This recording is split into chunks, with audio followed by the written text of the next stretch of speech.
77 নং ওয়ার্ডের এলাকাবাসী, প্রিয় 77 নং ওয়ার্ডের এলাকাবাসী, আসসালামু আলাইকুম।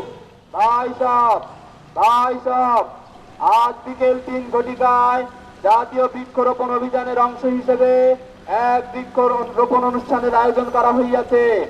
উক্ত অনুষ্ঠানে প্রধান অতিথি হিসেবে উপস্থিত থাকবেন আমাদের এলাকার সকলের শ্রদ্ধাভাজন মুরব্বী মাননীয় চাচা রিফাত চাচা, এবং বিশেষ অতিথি হিসেবে উপস্থিত থাকবেন আমাদের ওয়ার্ডের মাননীয় কমিশনার পদে দেওয়া প্রার্থী, আমাদের সকলের নয়নের মণি, কিছু কিছু মানুষের বন্ধু, আবার কিছু কিছু মানুষের আদরের সন্তান, জনদরদি মেহনতি মানুষের শক্ত হাতের হাতিয়ার জনাব মোহাম্মদ সিদ্দিকুর রহমান সিদ্দিক ভাই, এবং সবাই আমন্ত্রিত থাকবেন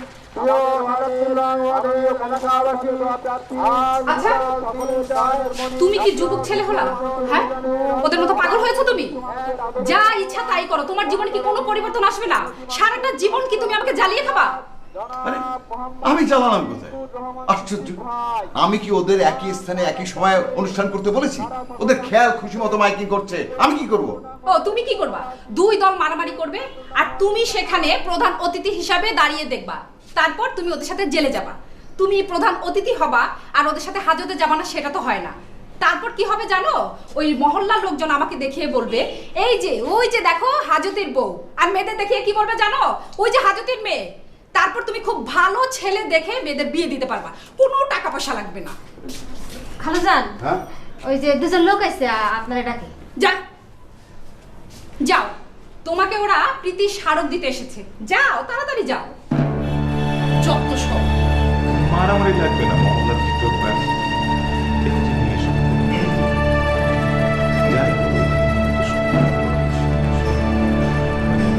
আসসালামু আলাইকুম।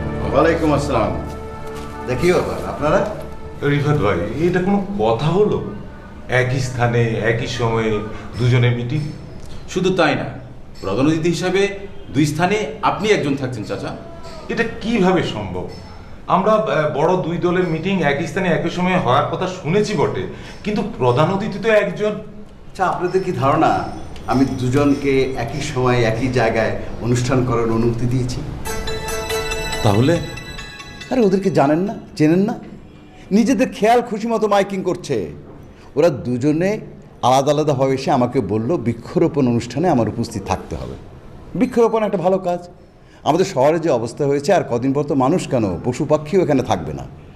আজকাল আপনি কয়েকটা কাক ছাড়া শহরে দেখেন না। তাই একটা মহৎ অনুষ্ঠানে উপস্থিত থাকার জন্য আমি রাজি হয়ে গেলাম।